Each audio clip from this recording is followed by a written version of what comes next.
Hello guys, welcome to my YouTube channel star word classes. और आज की इस वीडियो में बात करने वाले हैं क्लास 10th की मैथमेटिक्स के बेलन यानी सिलेंडर की, जिसमें हम आपको बताने वाले हैं कुछ फार्मूलेस और कुछ कॉन्सेप्ट। चित्र के माध्यम से आपको फार्मूला समझ में आने वाला है और बताने वाले हैं कि किस तरह से इसके एग्जाम्पल सॉल्व किए जाते हैं। तो आइए बिना देरी करे हुए वीडियो को शुरू करते हैं। जैसे यहाँ पर देख पा रहे हैं कि लिखा हुआ है सिलेंडर। तो सिलेंडर का जो फिगर बना हुआ है तो वो आपको सामने है, जिसमें यहाँ पर हाइट दिखाई गई एच के माध्यम से और इसकी रेडियस आर है। तो जब कोई सिलेंडर, जिसे हम हिंदी में बेलन कहते हैं, तो इसकी रेडियस आर हो और ऊंचाई एच हो, तो इस तरह के किस तरह से फार्मूले जनरेट किए जाते हैं। जैसे अगर हम बात कर लें कि इसका क्षेत्रफल क्या होता है, तो क्षेत्रफल की बात कर लें तो बेलन का क्षेत्रफल, तो याद रखिएगा बेलन का क्षेत्रफल हमेशा पाई आर स्क्वायर होता है। चाहे बेलन का क्षेत्रफल की बात कर लें चाहे शंकु की, सबका पाई आर स्क्वायर रहेगा। और दूसरी चीज़ आती है बेलन का वक्रपृष्ठ। बेलन का वक्र पृष्ठ, किताबों में वक्रपृष्ठीय क्षेत्रफल भी आपको लिखा हुआ मिलेगा। तो एक ही चीज़ है। तो हम क्या रहता है बेलन का वक्रपृष्ठ, पाई आर स्क्वायर एच, याद रखिएगा 2 पाई आर एच, याद रखिएगा यहाँ से। और अगर हम इसके पूरे संपूर्ण पृष्ठ की अगर बात कर लें कि इसका संपूर्ण पृष्ठ क्या होता है, तो संपूर्ण पृष्ठ याद रखिएगा बेलन का संपूर्ण पृष्ठ, बेलन का संपूर्ण पृष्ठ, याद रखिएगा बेलन का संपूर्ण पृष्ठ होता है 2 पाई आर और कोष्टक में रहता है आर प्लस एच। कितना डिफरेंस रहता है, बेलन का वक्रपृष्ठ रहता है 2 पाई आर एच, और जबकि संपूर्ण पृष्ठ की बात कर लें तो 2 पाई आर और आर प्लस एच। अगर हम इसके आयतन की बात कर लें, वॉल्यूम की, क्वेश्चंस में इस तरह की इसमें धारता भी पूछ ली जाती है। तो धारता जब कभी क्वेश्चन में पूछी जाए तो आप समझ लीजिएगा इसका वॉल्यूम यानी आयतन पूछा जा रहा है। तो वॉल्यूम क्या होता है, बेलन का आयतन, बेलन का आयतन। तो याद रखिएगा बेलन का आयतन होता है पाई आर स्क्वायर एच। तो हमने आपको बताया बेलन का क्षेत्रफल पाई आर स्क्वायर, बेलन का वक्रपृष्ठ या पृष्ठीय क्षेत्रफल भी कह सकते हैं 2 पाई आर एच, बेलन का संपूर्ण पृष्ठ 2 पाई आर और आर प्लस एच। जबकि आयतन की बात की तो आयतन हो गया पाई आर स्क्वायर एच। ठीक है, यहाँ से आपने इसके फार्मूले देख लिए। अब हम आपको इसमें कुछ क्वेश्चंस बताते हैं। जैसे आपको इस तरह से सवाल दे दिया जाए एग्जाम में कि कोई सिलेंडर है यानी बेलन है जिसकी हाइट जो है ऊंचाई आपको दे दी जाए 15 और जबकि रेडियस यानी त्रिज्या दे दी जाए आपको 7। तो आपसे कह दिया जाए वक्रपृष्ठ बताइए, आयतन बताइए और संपूर्ण पृष्ठ बताइए। तो तीनों चीज़ें इस क्वेश्चन में हम आपको एक साथ बताने वाले हैं। तो यहाँ से देख लेते हैं आर कितना हमको दिया गया है, 7 दिया गया है, और जो हाइट है वो हमारी 15 है। तो हम सबसे पहले निकालते हैं वक्रपृष्ठ। अभी अभी मैंने आपको बताया था बेलन का वक्रपृष्ठ क्या होता है, तो आपको याद होगा 2 पाई आर एच।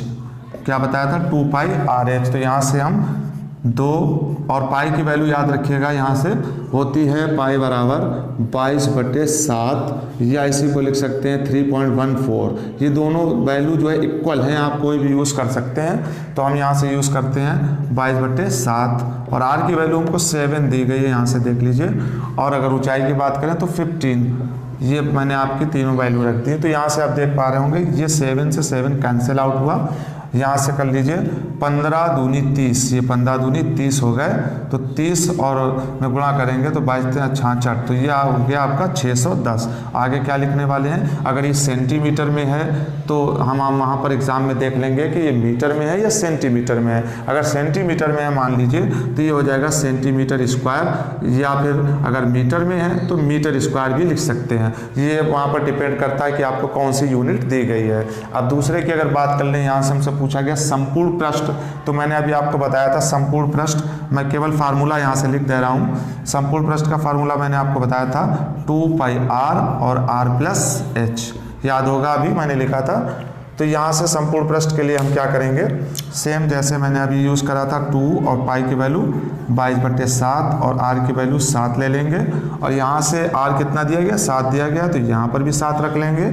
और हाइट कितनी दी गई है, तो 15 दी गई है, तो 15 यहाँ पर भी रख लेंगे। तो सबसे पहले हम 7 से 7 को कैंसिल आउट कर देंगे और यहाँ पर क्या कर लेंगे 44 कर लेंगे। और यहाँ पर 15 और 7 22 कर लेंगे, तो 22 करने के बाद में इसका मल्टीप्लाई कर लेंगे। तो मल्टीप्लाई आप कहीं पे भी कर सकते हैं, जैसे यहाँ से 44 और 22 का मल्टीप्लाई आप कर लीजिए, तो आपका कितना हो जाएगा, यहाँ पर ये 88 होगा। और इसको भी यहाँ ये आपका 88 हो गया, और यहाँ पर 8 दूनी 16, ये 8 हो गया, और यहाँ पर भी 88 हो गया। जोड़ने में मिस्टेक हुई, फिर से देख लेते हैं। 8 8 8 16, सिला 1 8 और 1 9, तो ये आया आपका 968। तो यहाँ पर कितना आना है आपका 968। और यहाँ पर भी आप याद रखिएगा, इसका भी यूनिट जो होती है वो आप सेंटीमीटर स्क्वायर ही लिखेंगे, यानी वर्ग स्क्वायर।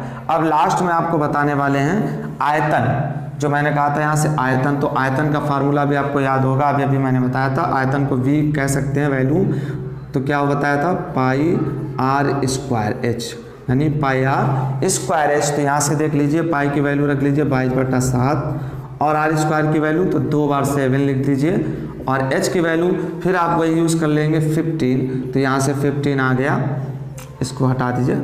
तो यहाँ से 7 से 7 कैंसिल कर दीजिए, और यहाँ पर कर लीजिए 22, और 15 सत्ते कितने हो जाएंगे 105। जहाँ पर मल्टीप्लाई कर लीजिए तो आपका आ जाएगा 2310। जब मल्टीप्लाई कर देंगे तो 2310 आएगा।